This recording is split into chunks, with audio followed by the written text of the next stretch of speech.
ہاں سر، بہت شکریہ، بہت مہربانی، آپ نے خصوصی طور پہ اتنا ٹائم عنایت کیا آج. تو I had to travel all the way from Lahore along with my team. اور یہ انٹرویو میں سمجھتا ہوں وہ جیسے کہتے ہیں نا there is a time for everything. اللہ تعالیٰ کی ٹائم لائن پہ صحیح جگہ پہ، یعنی کل آپ ایک بڑے اہم مرحلے میں نیکسٹ فیز میں داخل ہو رہے ہیں. تو اس فیز کا آخری انٹرویو اللہ تعالیٰ نے یہ موقع مجھے عطا کیا. میرا آپ کے ساتھ تعلق، میری آپ کے لیے ریورنس، یہ کوئی ڈھکی چھپی بات نہیں ہے. لیکن آج میں یہاں پر آپ کے ایک ایڈمائرر اور دوست کی حیثیت سے نہیں آیا. I am here as a journalist. تو میں بالکل بے لاگ گفتگو کروں گا. آپ جس بات کا جواب نہ دینا چاہیں مجھے کہنے کی ضرورت نہیں ہے. You are at liberty. آپ کہیے کہ بھئی پاس، آپ اگلی بات کریں. پہلا سوال تھوڑا سا اس کو پریامبل سمجھیے، تھوڑی سی تفصیل اس میں ہوگی. اس کے بعد میرے جتنے کوسچنز ہیں کرسپی ہیں، rest assured. Do you play chess? No. شطرنج کی سمجھ بوجھ کچھ تھوڑی بہت ہے آپ، کیونکہ اسپورٹس مین تو ہیں آپ. سرسری ہے. سرسری، کیونکہ وہ گیم آف تھرونز کہی جاتی ہے. وہ گیم جو ہے نا وہ اقتدار کی جنگ ہے، اس میں جو کچھ ہوتا ہے. تو مختصراً میں یہ کہوں گا سمجھانے کے لیے، تمثیل ہے یہ کہ جب بھی کوئین کو موو کیا جاتا ہے نا تو وہ کسی نہ کسی فگر کی شے پہ ہوتی ہے، کسی طاقت پہ ہوتی ہے. یا نائٹ ہوتا ہے، یا بشپ ہوتا ہے، یا کاسل ہوتا ہے، ورنہ کوئین کا جس طرف دل چاہے وہ پہنچ جائے. بالکل اسی طرح جیسے اس گلوبل ولیج میں دو چودھریز ہیں. پہلے سوویت یونین تھا، امریکہ تھا، اب چائنا ہے along with رشیا اور the sole سپر پاور امریکہ. گاؤں میں جب بھی کوئی جھگڑا لڑائی کسی نے کوئی چھوٹے ذمہ دار نے کو مول لینی ہو نا ایک چودھری کے ساتھ، تو دوسرے سے کوئی تھوڑی سی سپورٹ بھی لے لیتا ہے، تھوڑا سا اس کو کانفیڈنس میں بھی لے لیتا ہے. اور خاص طور پر جب دوسرے چودھری کو یہ پتہ ہو کہ بڑے چودھری کے تمام معاملات نہ صرف اس بیچارے چھوٹے ذمہ دار بلکہ میرے لیے بھی خطرے کا باعث بن سکتے ہیں. تو آپ نے اتنا بڑا نعرہ ایبسولیوٹلی ناٹ کا لگا دیا اس دوسرے چودھری کو جو آپ کے نیبرہڈ میں تھا، کانفیڈنس میں لیے بغیر. میں نے 20 سال سے یہ جو نعرے کی آپ ایبسولوٹلی ناٹ کی بات کر رہے ہیں، 20 سال سے میں یہ کہہ رہا تھا کہ ہمیں امریکہ کی جنگ میں شامل نہیں ہونا چاہیے. ہماری جنگ نہیں ہے. 9/11 میں کوئی پاکستانی ملوث نہیں تھے. القاعدہ افغانستان میں تھی، تو پاکستان کا کیا لینا دینا تھا. اور میں نے یہ بھی کہا کہ ایک دفعہ آپ نے 80 کی دہائی میں یہ کہا جناب جہاد ہے فورن آکوپیشن کے خلاف، جب سوویٹس آئے ہوئے تھے افغانستان. اب آپ کہہ رہے ہیں کہ امریکی وہاں پہنچ گئے ہیں تو آپ کہہ رہے ہیں کہ دہشت گردی ہے. تو میں نے ان کو سمجھایا اور بولا بھی اپنی تقریروں میں، اسمبلی میں بھی میں نے بات کی کہ اگر آپ اس وقت امریکہ کی جنگ میں شامل ہوں گے تو وہ جو لوگ جن کو آپ نے تیار کیا ہوا تھا جہاد لڑنے کے لیے، ان کو آپ کیا کہیں گے کہ اب یہ دہشت گردی، وہ اگر وہ نہیں مانیں گے. اور انہوں نے نہیں مانی، اور ہوا کیا کہ وہ ہمارے خلاف ہو گئے. اور انہوں نے کہا کہ آپ امریکن کولیبریٹرز ہیں. آپ نے انہوں نے سیدھا کہا کہ آپ نے دھوکہ دیا ہے، یعنی جہاد کے خلاف آپ چلے گئے. تو ہوا کیا، وہ بھی ہمارے خلاف ہو گئے جو گروپس تھے القاعدہ ٹائپ. ساتھ جو سارا قبائلی علاقے میں جدھر جنگ لڑی گئی تھی سوویٹس کے خلاف، جو ساری بارڈر پہ قبائلی علاقے سے ساری واردات ہوتی تھی نا افغانستان. جی. وہ جو لوگ جنہوں نے جا کے قربانیاں دی تھیں، جو جہاد لڑی تھی ہماری طرف، جو پشتون تھے، وہ بھی ہمارے اگینسٹ ہو گئے. ان میں سے لوگ ہمارے اگینسٹ، انہوں نے اپنے آپ کو طالبان کہنا شروع کر دیا. تو پاکستان کا نہ لینا نہ دینا تھا. ہم نے 80,000 اپنے لوگوں کو قربان کر دیے کسی اور کے لیے. تو میں تب سے لگا ہوا کہنے کہ ہم ہمیشہ امن میں تو آپ کا ساتھ دیں گے، لیکن ہم آپ جنگ میں آپ کا ساتھ نہیں دیں گے. اب وہ جب انہوں نے اس سے میرے سے پوچھا کہ جی آپ کو اب بیسز دیں گے امریکہ کو، تو وہ تو میرا ایک 20 سال سے میرا بیانیہ تھا، میرا نظریہ ہے. میں سمجھتا ہوں کہ پاکستان کی ایک آزاد فورن پالیسی ہونی چاہیے. آزاد فورن پالیسی کا مطلب کہ ہماری فورن پالیسی وہ ہو جو ہمارے لوگوں کے مفادات کے لیے ہو. ہماری فورن پالیسی وہ نہ ہو جو اپنے لوگوں کو کسی اور کے لیے قربان کرو. تو میں تو یہ تو میرا ایک نظریہ ہے. میں نے جب پالیٹکس شروع کی تھی 3 میرے نکات تھے: خودداری، عدل اور انصاف، اور فلاحی ریاست انسانیت. یہ 3 پہ میرا بیس ہے. وہ آج بھی میں وہاں کھڑا ہوں. وہ تو درست ہے. آپ نے ایک نعرہ بلند کیا، نعرہ مستانہ اسے کہنا چاہیے، لیکن آپ نے کسی کی شے بھی تو لینی تھی نا، کیونکہ آپ نے اپنے آپ کو ایکسپوز کر دیا. ہماری وہ پوزیشن ہرگز نہیں تھی. آپ کو پتہ ہے کنزر کو آپ میرے سے زیادہ جانتے ہیں، یہ مصدق کے معاملات سے بلکہ اس سے بہت پہلے لیٹن امریکہ میں جو شروع ہوا، بنانا ریپبلکس میں جو کچھ ہوا، اس سارے معاملے کو ذہن میں رکھتے ہوئے آپ تاریخ کے اسٹوڈنٹ ہیں، آپ کو ان دوستوں کے ساتھ کچھ تھوڑی بہت گفت و شنید کرنی چاہیے. ایک لوک وارم، مجھے اجازت دیجیے یہ کہنے کی، کیونکہ بہرحال میں آپ کا ووٹر بھی تھا اور مجھے محسوس یہ ہوا کہ یہ ایک طرح سے فیلئر ہے آپ کی فارن پالیسی کا، کہ آپ کے پرسنل ریلیشن شپ ایسے ہونے چاہیے تھے کہ چائنا کو احتجاج کرنا چاہیے تھا کہ اس میں وہ آپ کا جو ایک نیریٹو تھا کہ بھئی یہ اس میں رجیم چینج کے شواہد موجود ہیں، چائنا نے ایسا کچھ نہیں کیا. دوسرے تیسرے دن مبارکباد دی جا رہی ہے اور وہ سارا سلسلہ. اصل میں آفتاب دیکھیں، پہلے تو یہ کلیئر ہو جائے کہ اگر میں نے اپنے ملک کی خودداری یا ساورنٹی کے اوپر میں نے سودا کرنا تھا تو اس سے بہتر ہے کہ میں نہ ہی وزیر اعظم رہوں. یہ میرے سے اگر یہ سمجھے کوئی کہ میں اپنے لوگوں کو کسی اور کے لیے قربان کروں گا، کسی اور فارن پالیسی آبجیکٹیوز کے لیے، جو اصل میں اگر آپ بیس دے دیتے ہیں، یا اگر آپ ہمیں یہ کہیں کہ نہیں جی آپ روس نہیں جا سکتے، آپ کون ہیں ہمیں کہنے والے روس نہیں جا سکتے؟ ہندوستان ان کا اسٹریٹجک ایلا ہے، وہ روس سے تیل بھی لے لے، وہ ہتھیار بھی لے لے، اور وہ آپ کا اکنامک پارٹنر بھی بن جائے اور پولیٹیکل پارٹنر بھی بن جائے، تو ہمیں وہ کہیں کہ نہیں جی آپ روس نہیں جا سکتے، چائنا کی آپ کی ریلیشن شپ زیادہ قریب ہو گئی. یہاں لائن ڈرا کرنی پڑتی ہے کہ آپ کھڑے ہوتے ہیں کہ نہیں، مجھے 22 کروڑ پاکستانیوں نے الیکٹ کیا تھا، میری ذمہ داری میرے 22 کروڑ پاکستانی ہیں، پھر میں باقی چیزوں کا سوچوں گا. میری ہمیشہ یہ سوچ ہے کہ ایک ملک جب اٹھتا ہے خودداری سے اٹھتا ہے، قومی غیرت سے وہ ملک اٹھتا ہے. کبھی بھی جوتے پالش کر کے کوئی قوم آج تک اوپر نہیں اٹھی. خان صاحب، اس معیشت کے ساتھ کیسی خودداری، کیسی غیرت، یہ سارے تو کلیشز لگتے ہیں. آپ انڈیا کی مثال دے رہے ہیں، انڈیا کی معیشت دیکھیے آج کہاں پہنچی ہوئی ہے. میری گزارش صرف یہ، کیا یہ اچھا ہوتا، آپ یہ بڑے خوش آئند اقدامات ہیں آپ کے، ہر پاکستانی آپ کو اپریشیٹ کرتا جو آپ کر رہے ہیں، ماں سوائے بیگرز کے، کہ ٹھیک ہے جناب آپ خودداری، مصلحت کوشی بڑی اچھی بات ہے، لیکن چائنا جو آپ کے بالکل ساتھ بیٹھا ہوا ہے، جس کی انسرکلمنٹ کے قصے بڑے ہواؤں میں لکھے جا چکے ہیں، آپ اس کو تو کانفیڈنس میں لیتے. دیکھیں لوک وارم ان کا آیا کہ نہیں، بس صرف اتنا بتا دیجئے. آفتاب میں آپ کو ایک بات، دیکھیں لوگ دعویٰ کرتے ہیں لا الہ الا اللہ، ہر مسلمان دعویٰ کرتا ہے، لیکن وہ بتوں کے سامنے جھک جاتا ہے.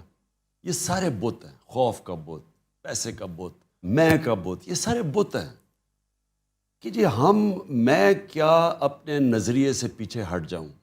میرا دل ہی نہیں مانتا کہ میں کسی کی غلامی کروں. میرا ہمیشہ پلان یہ تھا کہ ہم نے اب اپنے پیر پہ کھڑا ہونا ہے. ساری پالیسیز میں نے کی بیٹھ کے، اور مجھے خیر تھوڑا دیر لگی سمجھنے کے لیے، کیونکہ پہلی دفعہ گورنمنٹ میں آئے تھے، اتنے بڑے کرائسس تھے، لیکن میں یہ کلیئر تھا اپنے ذہن میں کہ میں نے اس ملک کی آمدنی میں اضافہ کر کے، حالانکہ ہم IMF کے پروگرام میں تھے، ہم نے اپنی گروتھ ریٹ بڑھا کے، اپنی آمدنی بڑھا کے، اپنے ٹیکسیشن بڑھا کے، اور ڈالرز ملک میں زیادہ لا کے، شروع میں اوورسیز پاکستانیز جس طرح انہوں نے ریمیٹنسز، اور پھر اپنی ایکسپورٹس بڑھا کے، یہی طریقہ تھا اپنے ملک کو پیر پہ کھڑا کرنے کا. میں یہ ہمیشہ یہ بھی سمجھتا تھا کہ اگر ہم کسی اور کی جنگ میں شرکت کریں، یہ ہماری ترقی رک جاتی ہے. یعنی آپ ترقی نہیں کر سکتے. آپ جب وار آن ٹیرر تھی، یا کرکٹ ٹیمز ہی نہیں آتی تھی، چھوڑیں کہ انویسٹر آنے پاکستان میں، پاکستان کو انہوں نے کہا most dangerous place in the world.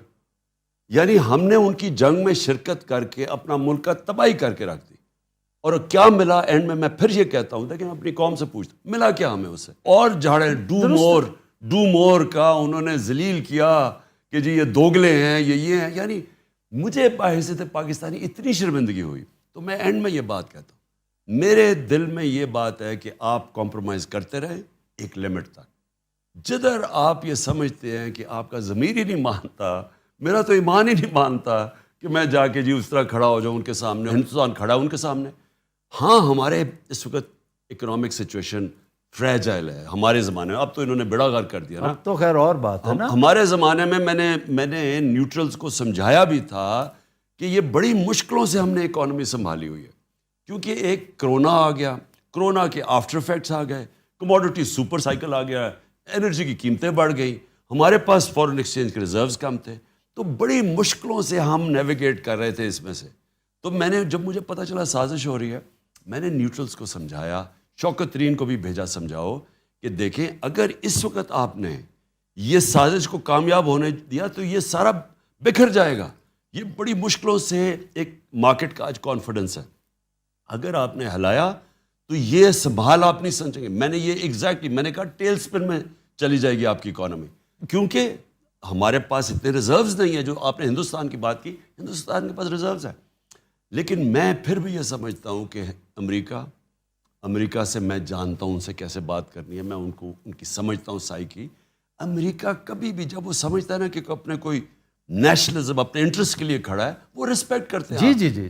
جب آپ ان کے پیر میں گرتے ہیں, جس طرح یہ چیری بلاسم گرا ہوا ہے. ٹرمپ نے آپ کی بڑی عزت کی, میری بالکل ٹرمپ سے بالکل ٹھیک, اور اتنی عزت دی جو پروٹوکول دیا مجھے اس نے. آنے والے دنوں میں اگر آپ پھر سے پرائم منسٹر ہوتے ہیں, پرائم منسٹر صاحب میں قطع کلامی کر رہا ہوں, یہ بتائیے کہ امریکہ کے ساتھ آپ کس طرح کے تعلقات پرسی کرتے ہیں؟ دیکھیے امریکہ سے ہمیں ہمیشہ اچھے تعلقات رکھنے, وہ اس لیے رکھنے چاہیے کہ امریکہ ایک ورلڈ پاور, ہم سب سے زیادہ ایکسپورٹ کرتے. ہمارے جو سب سے امیر پاکستانی ہیں وہ امریکہ میں بیٹھے ہوئے ہیں. جو اوورسیز امریکہ کی جو پاکستانی کمیونٹی ہے وہ سب سے امیر کمیونٹی ہے پاکستانی. ٹرو. تو ہمیں تو ہمیشہ, لیکن دیکھیں اچھے تعلقات اور غلامی میں بڑا فرق. جی. جو وہ میرے سے چاہ رہے تھے نا, وہ غلامی چاہ رہے تھے کہ آپ روس نہ جائیں, آپ جی یہاں بیسز دے دیں. میں اس چیز کے لیے, آپ کو یقین تھا کہ جنگ نہیں ہوگی یوکرین میں؟ ہاں میں اطلاعات نہیں تھی آپ کو کوئی ایسی؟ نہیں, میں ہمیشہ سمجھتا تھا کہ جنگ نہیں ہوگی. اس کا مطلب ہے آپ کی اطلاعات ہی نہیں, آپ کا نیٹ ورک ہی ٹھیک نہیں. نہیں, یہ بات نہیں ہے. دیکھیں جو جنگ ہے نا, یہ جو پریزیڈنٹ پوٹن نے جو یوکرین میں کی, میں یہ سمجھتا تھا کہ آج کل کے زمانے میں کوئی اس طرح کی جنگ نہیں لڑے گا. پھر جب پریزیڈنٹ پوٹن مجھے ملا, 3 گھنٹے اس نے میری میٹنگ کی, اور ہمیں کیا پتا تھا کہ ہم وہاں پہنچے رات کو تو اگلے دن صبح جنگ شروع ہو جاتی ہے. میں تو بائی دا وے جنگ میں بلیو ہی نہیں کرتا, ہمیشہ ایک مسئلہ حل کرنے جاتے ہیں دوسرے شروع ہو جاتے. لیکن وہ اس نے پھر مجھے 1 گھنٹہ سمجھایا نقشے سامنے رکھ کے کہ کیوں اس نے یہ کیا. اس نے کہا میں بار بار ان کو بتاتا رہا کہ یہاں نہ آؤ, یہ ہمارے نیشنل انٹرسٹ ہے, کیا ضرورت ہے آپ کو نیٹو کو ہمارے بارڈر پہ آنے کی. اس کا یہ نیریٹو تھا, وہ مغرب کا دوسرا نیریٹو ہے. ٹھیک, ہمیں کیا ضرورت ہے ہم کسی کی سائیڈ لیں, آپ کے ہم کسی نیوٹرل رہیں. خیر خواہ نے نہیں بتایا کہ فی الحال نہ جائیں؟ اصل میں وہ سارے اسٹیک ہولڈر سے ہم بات کر کے گئے تھے, بلکہ میں نے صبح نیوٹرلز کو بھی کال کیا تھا جانے سے پہلے, اور انہوں نے کہا ہم سب نے ڈسکس کیا ہے یہ ٹھیک ٹائم ہے جانے کا, اب کینسل نہیں کر سکتے.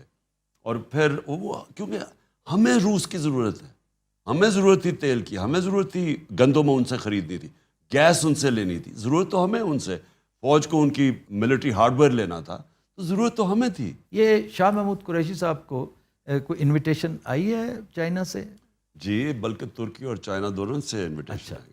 یہ ایک بڑی اہم ڈیولپمنٹ میرا خیال ہے. یہ بھی آپ کے جلسے ولسے دیکھ کے تو نہیں امپریس ہو گئے کہ ایک دم کہ اصل لیڈر تو یہ؟ ان کی ساری ایمبیسیز ہیں یہاں, اور ان کی ایمبیسی سے ان کو پوری رپورٹ جاتی ہے. انہوں نے ساری جگہ کوشش کی پیسے پوسے لینے کی. شہباز شریف آپ کو پتہ ہے پنجاب سپیڈ سے وہ پھر سپیڈ میں پھرا ساری جگہ پیسے لینے کے لیے, اور کہیں سے اس کو ملا نہیں. وہ کیوں نہیں ملا؟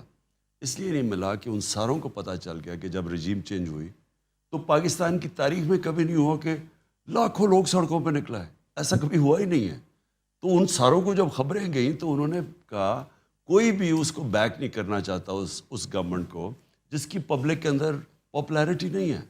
تو یہ بہت بڑی وہ باہر کی دنیا بھی دیکھتی ہے, اور ان کو پھر لگ رہا ہے کہ کوئی عارضی سیٹ اپ ہے. آپ کا ووٹر خان صاحب وہ آپ پر جان نچھاور کرتا ہے, آپ سے بڑی محبت کرتا ہے, لیکن جس انقلاب کی آپ بات کرتے ہیں یہ کہا یہ جاتا ہے کہ وہ اس کے لیے تیار نہیں ہے, وہ اس کی قیمت ہے, کیونکہ انقلاب ایک بڑی خطرناک چیز ہے. تبدیلی, ایوولوشن, ریولوشن, یہ مختلف چیزیں ہیں.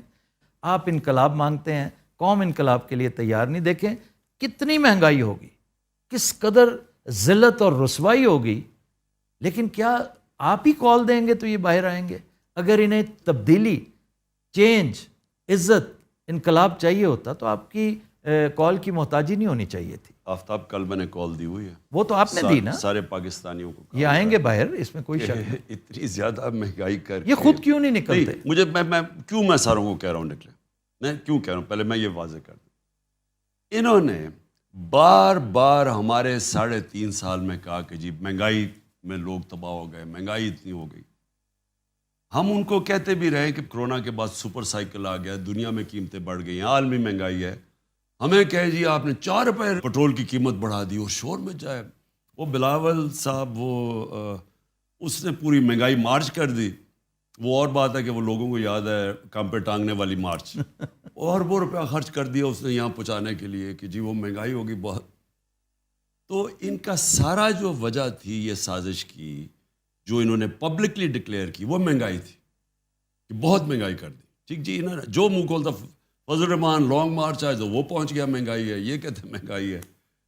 تو اب جب ان کو حکومت ملی تو انہوں نے تو 2 مہینے میں وہ مہنگائی کر دی جو ہم نے 3.5 سال میں نہیں کی. تو بیچارے پھنس گئے. ہم نے 50 روپے ڈیزل بڑھایا تھا اپنے 3.5 سال میں، اور ہم نے 55 روپے پٹرول بڑھایا تھا. انہوں نے 85 روپے پٹرول بڑھا دیا اور 110 روپے ڈیزل بڑھا دی. اتنی مہنگائی 2 مہینے سے کم میں کبھی ہوئی نہیں پاکستان کی تاریخ میں. بجلی تقریباً دگنی کر دی، کوئی شک نہیں، سب کو پتہ. اچھا، اور ساری چیزیں مہنگی ہو گئی. تو سوال اس کا یہ ہے کہ اگر آپ مہنگائی روکنے کے لیے آ رہے تھے اور آپ نے یہ سازش، بیرونی سازش میں حصہ لے کے گورنمنٹ کو گرایا ہے، درست، تو اب مہنگائی آسمانوں پہ پہنچ گئی ہے. کون ذمہ دار اس کا؟ اچھا، کہتے ذمہ دار ہم ہیں، مجھے کہتے ہیں میں ذمہ دار ہوں. میں ان سے سوال پوچھتا ہوں کہ اگر میں ذمہ دار تھا تو آپ کو ضرورت کیا پڑی تھی گورنمنٹ گرانے کی؟ مجھے پھر ذمہ داری اٹھانے دیتے. یعنی اگر یہ مہنگائی ہو رہی تھی، میں بیٹھا ہوا تھا، وہ ڈر گئے تھے نا کہ آپ کہیں مزید نیچے نہ لے جائیں اسے. نہیں، ان کا خیال تھا کہ شہباز شریف، یہ دیکھیں یہاں بھی سوچ کی غلطی ہو جاتی ہے. شہباز شریف کا امپریشن تو خان صاحب یہی تھا، شہباز اسپیڈ، کہ he will deliver. Unfortunately he could not. دیکھیں انہوں نے کہا کہ یہ بارودی سرنگیں میں چھوڑ گیا ہوں، تو میں نے تو اگر میں یہ تھا تو میں اسٹیبلشمنٹ کو کیوں کہتا کہ اگر تم نے گورنمنٹ اس وقت ہٹائی یہ سازش کے تحت جو ہو رہی ہے ہمارے خلاف، اور نیوٹرل رہ گئے اور گورنمنٹ چلی گئی، تو یہ بکھر جائے گا، یہ اکانومی نہیں سنبھالی جائے گی. تو میں اسے کیوں بتا رہا تھا؟ اگر مجھے اس لیے کہ مجھے ملک کا فکر تھی، نہیں تو مجھے کہنا چاہیے تھا کہ ٹھیک ہے آنے دو ان کو.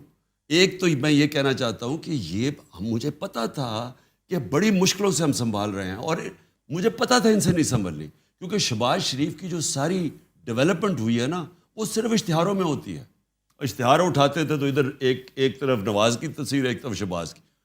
50 ارب روپے کے اشتہار دے دیے کہ یہ کر دیے، وہ کر دیے، وہ کر دیے. تو وہ آج قوم کے سامنے، میں اللہ کا شکر ادا کرتا ہوں، وہ سچ کا خدا ہے، الحق ہے، اس نے سب کے سامنے لے آیا کہ جس وہ 7 بجے صبح اٹھ کے کام پہ پہنچ جاتا شہباز شریف. اب وہ 7 بجے اٹھ کے کام پہ پہنچنے سے اگر ملک ٹھیک ہو جاتا تو بسم اللہ، 7 بجے اٹھ جاتا.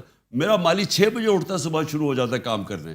اگر یہی کرائیٹیرین ہے کہ اس نے ملک ٹھیک کرنا تھا، آج سارے اکنامک انڈیکیٹرز، آج پاکستان کی موڈیز نے ہمیں ڈاؤن گریڈ کر دیا نیگیٹو پہ. آج وابڈا جس پہ ساری ہماری ڈیمز کے پروجیکٹ ڈپینڈ کر رہے ہیں، وابڈا جس کو انٹرنیشنل لونز مل رہے تھے، اس کی کریڈٹ ریٹنگ ڈاؤن گریڈ ہو گئی ہے مائنس، جس کا مطلب اس کو لونز نہیں ملیں گے، جس کا مطلب ہمارا جو 50 سال کے بعد ہم ڈیمز بنا رہے تھے وہ پروجیکٹ خطرے میں چلا گیا. آج جو ہماری انفلیشن ہے، جو مہنگائی ہے، وہ جب لیٹسٹ فگر آئی ہیں یہ تقریباً 30% پہ پہنچ گئی ہے. اور 30% کا مطلب کہ تقریباً لوگوں کی سب چیزیں دگنی ہونے والی ہیں. اور ابھی جو روپیہ گرا ہے، 30 روپے ڈالر مہنگا ہوا ہے، یعنی روپیہ 30 روپے ڈالر کے بنسبت گرا ہے. اس کا کیا مطلب ہے؟ اس کا مطلب ہے کہ ابھی مزید اور طوفان آنے والا ہے مہنگائی کا، کیونکہ جیسے جیسے یہ اس کا افیکٹ جائے گا ڈیویلیویشن کا، تو ساری چیزیں جو ہم باہر سے لیتے ہیں وہ اور مہنگی ہو جائیں گی. ہاں صاحب، خرم دستگیر نے جو گفتگو کی ہے اس سے سرزد ہوگی، جو اس نے جو بادشاہی کی ہے اس حوالے سے. خرم دستگیر نے سچ بول دیا ہے، جو کہ میں پہلے دن سے سرزد ہوا ہے اس سے. جب میں گورنمنٹ میں آیا تھا، آپ میری پہلی تقریر سن رہے ہیں جب انہوں نے مجھے بولنے نہیں دیا، اور مجھے پتا تھا بلیک میل کر رہے ہیں، اور میں نے پہلے دن کہا کہ جو مرضی کر لو، میں تمہیں NRO نہیں دوں گا. پہلی میری تقریر تھی اسمبلی کے اندر. انہوں نے مجھے شور مچا دیا، بات نہیں کرنے دی، بلیک میل کر رہے تھے. نہیں، میں جب سے آیا ہوں ان کا صرف ایک کوشش تھی کہ کسی طرح NRO دے دو. مشرف نے ان کو NRO دیا اپنی کرسی بچانے کے لیے. جنرل مشرف نے کیوں NRO دیا کیونکہ جب اس کو خطرہ ہوا کہ ایک وہ وکلا کی موومنٹ چل پڑی ہے، اور دوسری چیز امریکنوں نے کونڈولیزا رائس نے بیٹھ کے بے نظیر اور جنرل مشرف کی میٹنگ کروائی اور این آر او دلوایا، ریکنسیلیشن اور این آر او دلوایا، اور دونوں نے ان کے سارے کرپشن کے کیسز معاف ہو گئے جو انہوں نے دو دفعہ ان کی گورنمنٹ کرپشن پہ گئی تھی، وہ سب معاف ہو گئے، یہ پھر سے آ گئے۔ اس کے بعد 10 سال انہوں نے پھر لوٹا، کیسز ان کے بنے ان کے دور پہ، 95% کیسز تو ان کے دور کے کرپشن کے بنے ہوئے تھے، اور میرے پہ پہلے دن سے شروع ہو گیا کہ این آر او دے دو۔ میں ان کو کہا، میں نے کہا گورنمنٹ چلی جائے گی، میں کبھی تمہیں این آر او نہیں دوں گا۔ اور وہ انہوں نے جو آج فیٹف کے اندر پاکستان انشاءاللہ نکل جائے گا، میں آپ لوگوں کو ریمائنڈ کروا دوں کہ انہوں نے جب ہم نے لیجسلیشن فیٹف کے لیے اسمبلی میں رکھی تو انہوں نے کہا ہم تب پاس کریں گے جب ہمیں این آر او دو، نیب کو ختم کرو، جو آج انہوں نے نیب کو کیا۔ انہوں نے تب مجھے بلیک میل کرنے کی کوشش کی، میں تب بھی اڑ گیا، میں کہا جو بھی کرو گے میں نے تمہیں این آر او نہیں دینا، کیونکہ یہ ملک سے غداری ہے۔ آپ بڑے بڑے ڈاکوؤں کو اربوں روپے کی کرپشن معاف کر رہے ہیں، جیلوں میں بیچارے چھوٹے چور، بھینس چوری، موٹر سائیکل، وہ سارے جیلوں میں گل سڑ رہے ہیں، جن کی چوری سے ملک کو کوئی فرق نہیں پڑتا، ان کی چوری سے ملک تباہ ہو جاتا ہے۔ جی اور آپ پہلے اربوں روپے چوری کرتے ہیں، پھر باہر ملک سے بھیجتے ہیں، دگنا نقصان کرتے ہیں، ڈالرز کے اوپر روپے پہ پریشر ڈالتے ہیں، تو لہٰذا میں نے تو کبھی نہیں ان کو دینا تھا۔ خرم دستگیر کے منہ سے اب آ گیا کہ ہم نے اس لیے یہ کیا ہے کہ عمران خان نے اور ججز رکھ کے تو ہمارے جو کیسز ہیں وہ جلدی بھگتانے تھے اور ہم نے جیلوں میں چلے جانا تھا، اس لیے ہم نے اس کو ہٹایا۔ خرم اگر آپ کا وزیر ہوتا تو اس قصور پہ آپ کیا کرتے؟ سیک کر دیتے؟ نہیں، میں خرم کو کہتا کہ شکر ہے آپ میں سچ بولنے کی طاقت آ گئی، یہ تو بڑا اچھا ہے، کیونکہ آپ شاید آپ کا ضمیر جاگ گیا کہ آپ نے یہ لوگوں کا بھی سوچا ہے جن کو لوٹ لوٹ کے آپ نے 30 سال سے اس ملک کو مقروض کیا ہے۔ اچھا خان صاحب، ایک سنجیدہ بات آپ کی لائف کو جو تھریٹس ہیں اس سے متعلق، آپ نے اس بارے میں ایک دستاویز تیار کر رکھی ہے، اس کا آپ نے اعلان بھی کیا، اس کی ڈیٹیل میں ہم نہیں جاتے، وہ آپ کا سیکرٹ ہے، اللہ تعالیٰ کبھی وہ نوبت نہ لائے۔ لیکن جوں یہ معاملات بڑھتے چلے جا رہے ہیں، بات بھی گھمبیر ہوتی چلی جا رہی ہے، کیونکہ آپ کی اسٹرینتھ میں اضافہ ہو رہا ہے، آپ کی اسٹرینتھ میں اضافہ ہوگا تو تھریٹ میں بھی اضافہ ہوگا، تو آپ نے کوئی میجرز ایسے لیے؟ کیونکہ میں نے دیکھا ہے، میں ایک زمانے میں کرائم رپورٹر بھی ہوتا تھا، میں ان چیزوں کو بہت غور سے دیکھا کرتا تھا کہ آپ ویسٹ بھی نہیں پہنتے، ہمیشہ نہیں پہنتے، کبھی کبھی پہنتے ہیں، نظر آ رہی ہوتی ہے، ہونا یہ چاہیے کہ آپ کی نظر ہی نہ آئے۔ نمبر 2، آپ موٹاپا نظر آ رہا ہوگا، پہنتا نہیں ہوں۔ اچھا، نہیں، آپ کو پہننی چاہیے، آپ شیشے کا استعمال نہیں کرتے، شیلڈ کا، وہ بھی آپ کو کرنا چاہیے۔ تو میں یہ بلکہ پوچھ رہا ہوں، یوں سمجھ لیجئے انڈائریکٹلی آپ کا سیکیورٹی آڈٹ ہو رہا ہے کہ آپ کا وہ جو بنکر نما آپ کا ایک ٹریلر ہے وہ بھی بام پروف ہونا چاہیے۔ اور کیونکہ خان صاحب جو آپ کے ارد گرد لوگ ہیں، آپ کے چاہنے والے، آپ کے اوپر فدا ہیں، وہ فدائین بیچارے، ان کا کیا قصور ہے؟ آپ تو بے خوف ہیں، لیکن میئرز لینے میں تو کوئی حرج نہیں۔ دیکھیں آفتاب، جن لوگوں نے پوری سازش کی تھی اور ہٹایا تھا مجھے، وہ یہ سمجھ رہے تھے کہ جیسی ہٹایا تو یہ مٹھائیاں بنٹیں گی، پورے ان کا تھا کہ ماحول تو بنایا ہوا تھا کہ ملک تباہ ہو گیا۔ یہ وہ اور بات ہے کہ اکنامک پاکستان کی اکنامک سروے کی جو فگرز آئی ہیں اس میں اس طرح کی پرفارمنس 30 سال میں کسی گورنمنٹ کی نہیں ہوئی، آخری 2 سال میں جو ہماری تھی، اس کے کہ یہاں کرونا بھی ہوا، یہاں سارے چیلنجز ہوئے، یہاں انٹرنیشنل پرائسز بڑھے، تو سب کے باوجود آخری 2 سال میں جو پرفارمنس تھی، تو انہوں نے پورا ماحول بنایا ہوا تھا کہ جی تباہ ہو گیا ملک اور یہ نااہل ہے اور وغیرہ وغیرہ۔ وہ یہ سمجھ رہے تھے کہ جیسی میں مجھے ہٹائیں گے تو یہاں لوگ مٹھائیاں بانٹیں گے۔ جب بھی ان کی گورنمنٹ جاتی ہے بے نظیر اور نواز کی جو 90s میں اور اب بھی، تو لوگ خوشیاں مناتے ہیں۔ جب پبلک نکل آئی اور پبلک انہوں نے دیکھا کہ پبلک ساتھ کھڑی ہے، پھر جلسے، تاریخی جلسے ہوئے، پبلک آ گئی اس میں، تو تب ایک پلان بنا بی، اور مجھے پتہ چل گیا، وہ بند کمرے میں فیصلہ کیا گیا کہ اب اس کو فارغ کیا جائے۔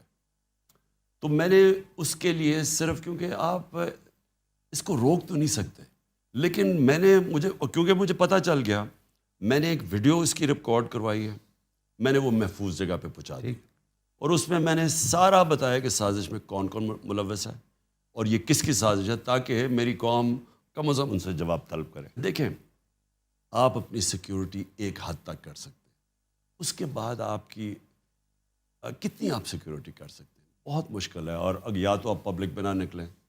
ابھی ہمارے الیکشنز ہو رہے ہیں, ہم نے یہ بائی الیکشنز ہیں پنجاب میں, اس میں شرکت کروں گا, اور پبلک میں تو نکلنا پڑتا ہے. ایک حد تک آپ پوری کوشش کرتے ہیں اپنے آپ کو سیکیور کرنے کی. اس کے بعد تو میرا پورا اللہ پہ ایمان ہے کہ وہ جو فیصلہ تو آخر میں اس کا ہے. درست. تو وہ جو ایمان اتنا مضبوط ہے کہ جب ٹائم آئے گا تو وہ جانے کے 100 طریقے اللہ کے پاس. بالکل درست ہے. وہ جس حد تک آپ خود کہہ رہے ہیں نا کہ ایک حد تک ہو سکتی ہے, اس حد تک تو آپ اڈاپٹ کریں. ابھی آپ کہہ رہے ہیں میں ویسٹ بھی نہیں پہنتا, وہ مہربانی کر لیا کریں. چلے ویسٹ پرانے زمانے کی چیزیں ہیں, ایسی چیزیں ہیں. وہ مجھے یاد ہے, وہ حریری جب لیبنان کا پرائم منسٹر تھا تو اس نے کوئی $60 ملین کی گاڑی منگوائی تھی, بام پروف اور پتہ نہیں کیا. 60 ملین اسپیشلی بنی ہوئی تھی اس کی, بالکل اس کو سیکیور کرنے کے لیے. تو وہ جب وہ مرا تو وہ 13ویں فلور پہ ملی تھی گاڑی اس کی, وہ کسی اپارٹمنٹ بلڈنگ میں. تو وہ آپ روک نہیں سکتے. اچھا جی, ہر پارٹی میں, ہر ڈائنیسٹی میں ایک سکسیشن پلان ہوتا ہے. اب دیکھیں نواز شریف خود یہاں پہ نہیں ہیں, ان کی صاحبزادی سارے معاملات کو دیکھ رہی ہیں سیاست کے حوالے سے. شہباز شریف کی ایک پوری ہے ترتیب.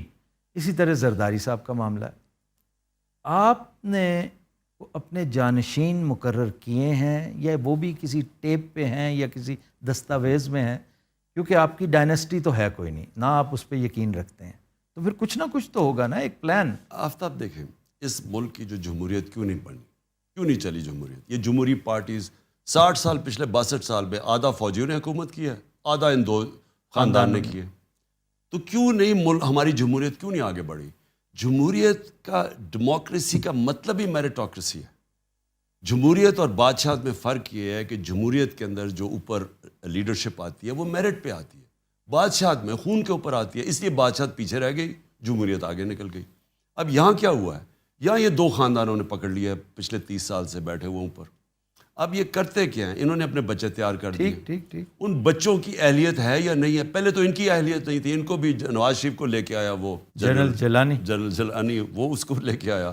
کوئی اہلیت تو تھی نہیں اس کی, اس لیے ابھی تک بھی لیڈر نہیں بنا, ابھی بھی پرچیاں پکڑی ہوئی ہوتی ہیں.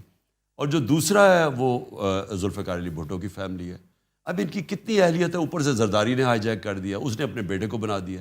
تو ان کی کیا اہلیت ہے؟ مثلاً کیا مقابلہ کر سکتی تھی؟ مثلاً مریم کا میں کہوں کہ کیا وہ مقابلہ کر سکتی ہے چودھری نثار کا, جیسا 30 سال کی اس کی سروس تھی؟ کیا اعتزاز احسن کا مقابلہ کر سکتا ہے بلاول, جو کہ بڑا منجے ہوئے؟ یعنی میرٹ پہ تو ان کو آنا چاہیے تھا. تو انہوں نے اپنے خاندانوں کو کر کے ان کی پارٹیز ختم کر دی ہیں. آج پیپلز پارٹی ایک چھوٹی سی پارٹی رہ گئی انٹیریئر سندھ کی, اور اگر انٹیریئر سندھ میں فری اینڈ فیئر الیکشنز ہو, جو یہ کرنے نہیں دیتے, خوف ہے وہاں, لوگوں کو ڈراتے ہیں, جھوٹے کیسز, خوف ہے. آپ نے چیلنج کر رکھا ہے؟ میں انشاءاللہ سندھ سندھ میں جا کے کیمپین کروں گا. میں آپ کو آفتاب لکھ کے دوں گا کہ میں اس کو شکست دوں گا وہاں, کیونکہ یہ صرف خوف ہے. جیسے لوگوں کا خوف ٹوٹے گا, اس کو وہ ان کو نفرت کرتے ہیں ان لوگوں سے. ادھر بیٹھ کے یہ ان کی شریفوں کی پارٹی, یہ رہ گئی سینٹرل. آپ تو لکی ہیں کہ آپ کو یہ خاندانی, یہ مروسی سیاست نہیں کرنی پڑ رہی, تو کوئی ایک ترتیب آپ نے بھی وضع کی ہے. تو میں پہلے کہہ دوں نا کہ یہ ان کی خاندانی پارٹیز نے اپنی پارٹیز بھی سکڑ گئی ہیں, ملک میں جمہوریت بھی ڈیولپ نہیں. میرا جو پوری کوشش ہے کہ ابھی الیکشنز جیسی جنرل الیکشنز ہو جائیں, میں نے انشاءاللہ پوری تیاری کر کے ایک صحیح الیکشن کروانا ہے پارٹی میں. اور جب پارٹی میں, اب کیونکہ ہم نے پہلا الیکشن ٹرائی کیا, وہ اتنا پہلی دفعہ کسی پارٹی نے اتنا بڑا الیکشن کیا, وہ صحیح نہیں ہوا. دوسرا ہم کرنے لگے تھے, وہ بیچ میں رہ گیا وہ. اب جو الیکشن, اب جو ہم نے اپنی ایکسپیرئنس سے سیکھا ہے, یہ جو اب الیکشن ہوگا, یہ اصل میں اس پارٹی کی لیڈرشپ اوپر لے کے آئے گا.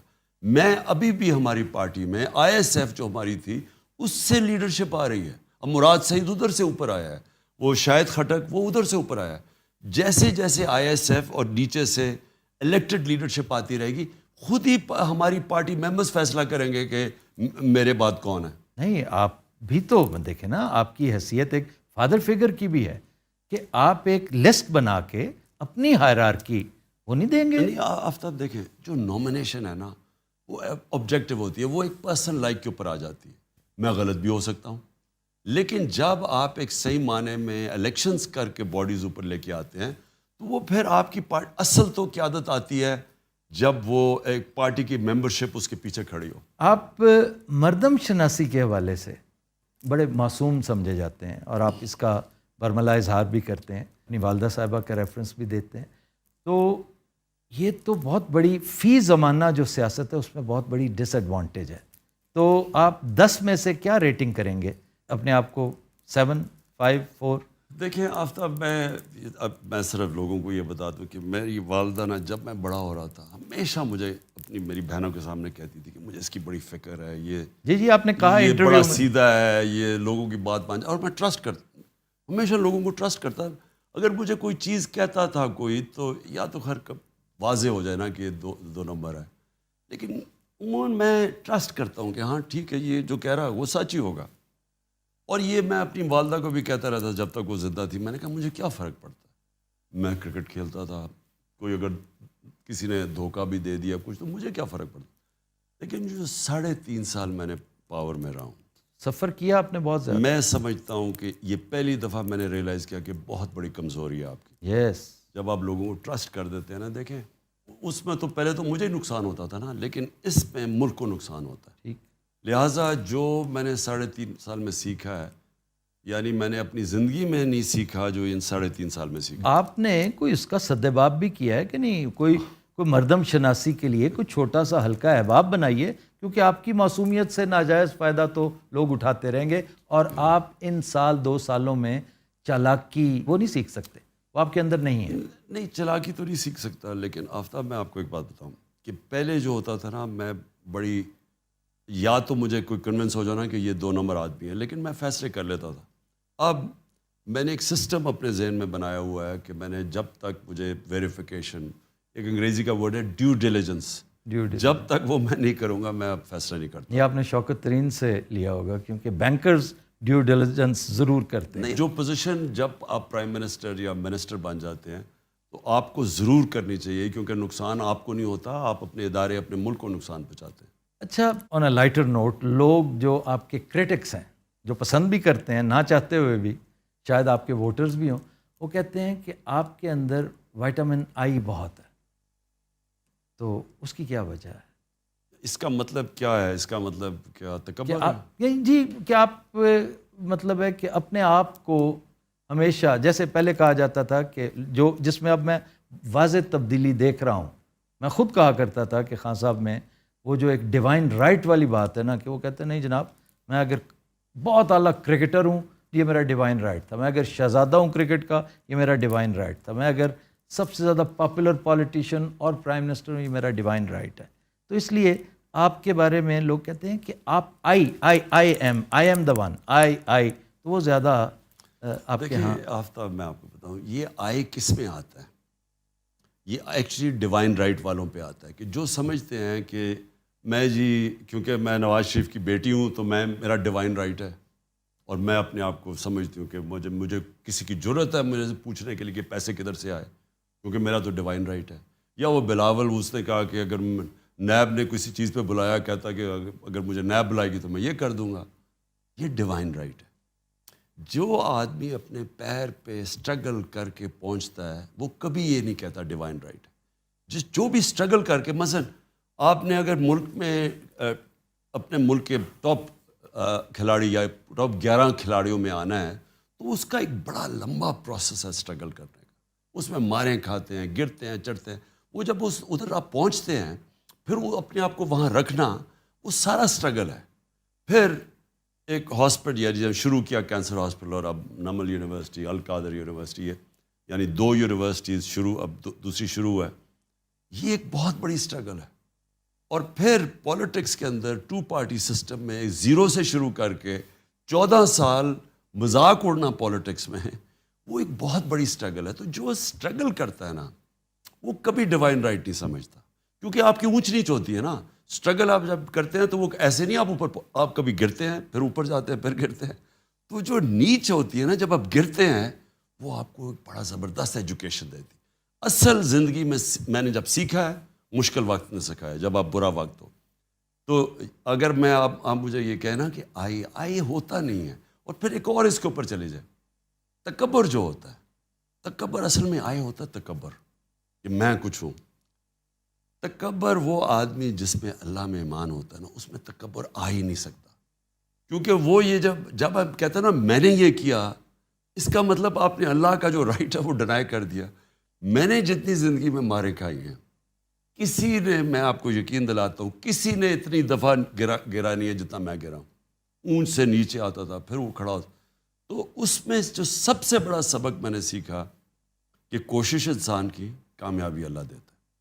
آپ جو مرضی کر لیں, آپ محنت جتنی مرضی کر لیں, جب تک اوپر والے کا حکم نہیں آپ کامیاب نہیں ہوتے. تھوڑا سا اسٹریٹجک کوشچن, جتنی پاپولیرٹی اللہ تعالیٰ نے آپ کو عطا کی ہے, جس طرح نظر آ رہا ہے, میں نے اپنی آنکھوں سے, میں نے ذوالفقار علی بھٹو کی پوری مہم دیکھی ہوئی ہے. میں بہت چھوٹا تھا لیکن میرے والد چونکہ پیپلز پارٹی کے فاؤنڈنگ ممبرز میں سے ایک تھے, تو ہم نے غور سے دیکھا ہے یہ اس کو ایک طرح سے سرپاس کر گئی ہے آپ کی پاپولیرٹی. اور جو لوگوں کا بھی بیانیہ ہے نا کہ آپ کے ساتھ زیادتی ہوئی ہے, کچھ لوگ ایسے ہی خام خواہ آ کے کھڑے ہو گئے ہیں آپ کے ساتھ, تو آپ کو اتنا زیادہ تشکر اور سرشاری کی کیفیت جو اللہ تعالیٰ نے آپ کو عطا کر رکھی ہے, اس کے بعد میٹر کرتا ہے کہ آرمی چیف کوئی بھی ہو, جو مرضی آ جائے. آپ یقین کریں, میرے کبھی ذہن میں بھی آرمی چیف نہیں آیا.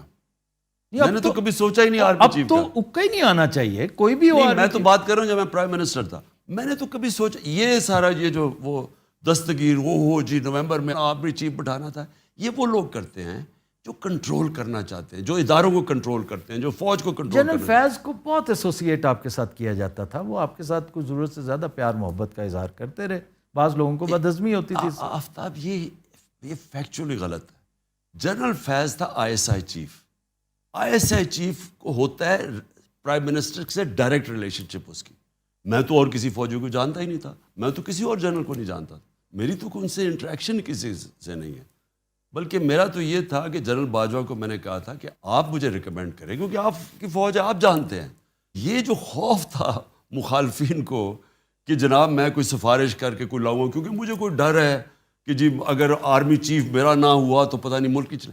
یہ نواز شریف ٹائپ لوگوں کو فکر ہوتی ہے, انہوں نے کرپشن کی ہوتی ہے, ان کو ڈر سارا وقت ہوتا ہے کہ ان کے پیسے نہ پکڑے جائیں, ان کو ایک آرمی چیف چاہیے جو ان کی سارا وقت ساتھ کھڑا ہو, بلکہ وہ چاہتے ہیں جو فوج ہے وہ پنجاب پولیس بن جائے. میرا کبھی یہ ایشو نہیں, نہ میں نے کبھی جوڈیشری میں انٹرفیئر کیا, نہ میں نے کبھی کسی سے پولیس سے کوئی انتقامی کارروائی کروائی, نہ میں نے نیب میں انٹرفیئر کیا, نہ میں نے کوشش کی کہ کوئی بھی ایف آئی اے کے ذریعے جھوٹا کیس نہ ہو, صرف جو کہ کرپشن کے کیسز تھے بڑے بڑے ان کے اوپر. یہ جو کام ہے نا آپ جو پولیس کو غلط استعمال کر رہے ہیں, میرے اوپر کوئی 9 ایف آئی آرز ہیں, ہمارے لوگوں پہ ایف آئی آر, سندھ کے اندر جو ان کے خلاف کھڑا ہوتا ہے ایف آئی آر, میڈیا کے اوپر جو زور ہے, جو ٹک ٹاکرز کو ٹیلی فون کر کے دھمکیاں, جو سوشل میڈیا کے لوگوں کو دھمکیاں, یعنی جو ایف آئی اے سے جو جس طرح کا زور آ رہا ہے میڈیا کے اوپر, اینکرز کے اوپر, ہم نے تو یہ کبھی بھی نہیں کیا. یہ وہ لوگ کرتے ہیں جو پاور صرف لیتے ہیں ذاتی مقاصد کے لیے.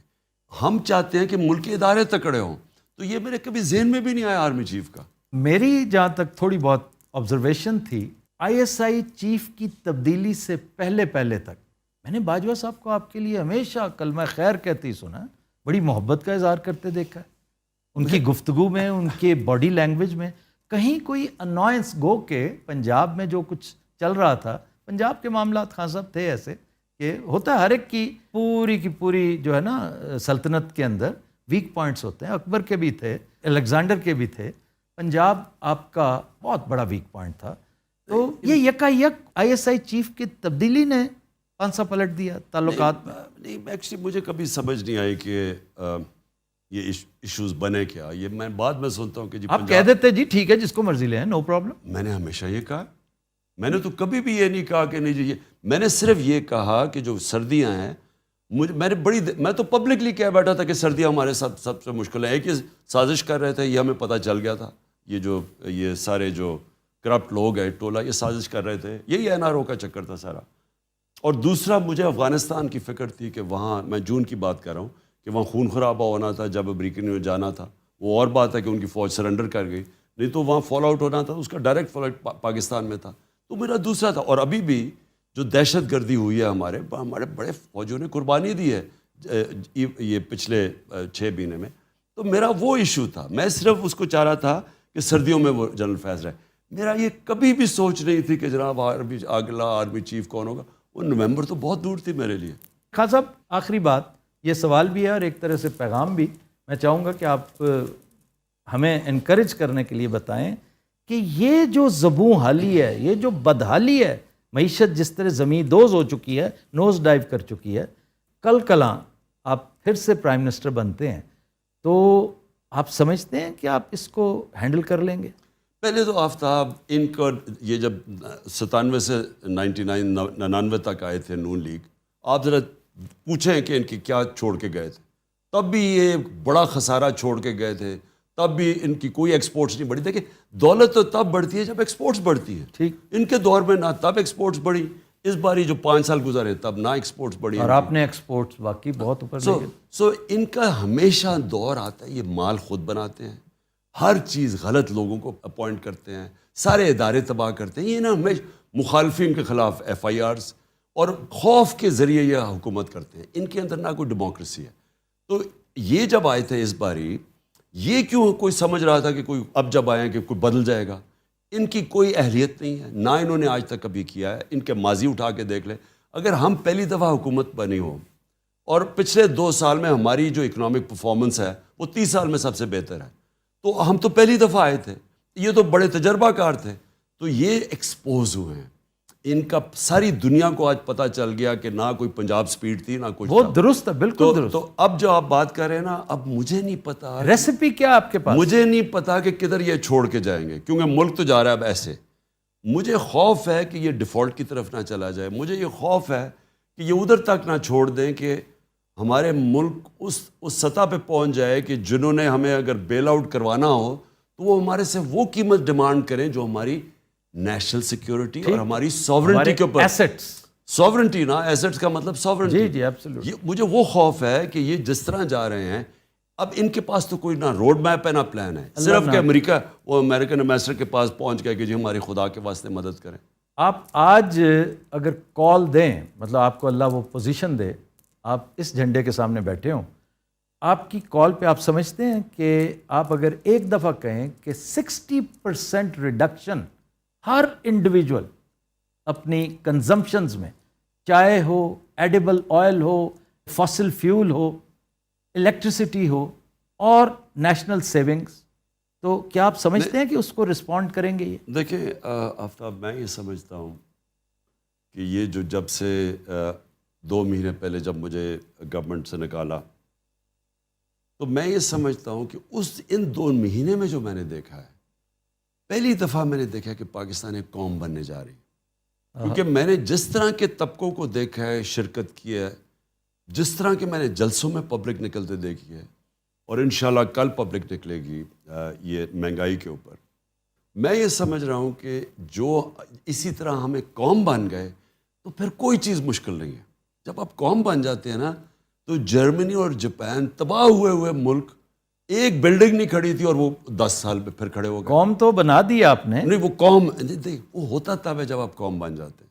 اور مجھے لگ رہا ہے کہ اللہ کا خاص کوئی کرم ہوا ہے اس مشکل وقت میں کہ ہم ایک وہ قوم بننے جا رہے ہیں جو پھر آخر میں یہی جو آپ نے باتیں کی، ہم سب سے پہلے تو بیرون ملک پاکستانی، ان کو جب ہم کہیں گے کہ آپ اپنا پیسہ پاکستان میں رکھیں، اصل مسئلہ تو ڈالرز کا ہے نا، وہ اگر ہمارے ان کو ہم اٹریکٹ کریں، اور وہ سب سے زیادہ محب وطن پاکستانی ہیں، وہ اگر یہاں اپنے ڈالرز لے آئیں ایک عرصے تک، جب تک ہم اپنے پیر پہ کھڑے ہو جائیں، اور پھر ہم ساری چیزیں کہہ سکتے ہیں کہ آج مجھے تو پانی کا بھی مشکل لگ رہا ہے، پانی کی بھی ہم کیسے کنزرو کریں، ہم اپنی بجلی کنزرو کریں.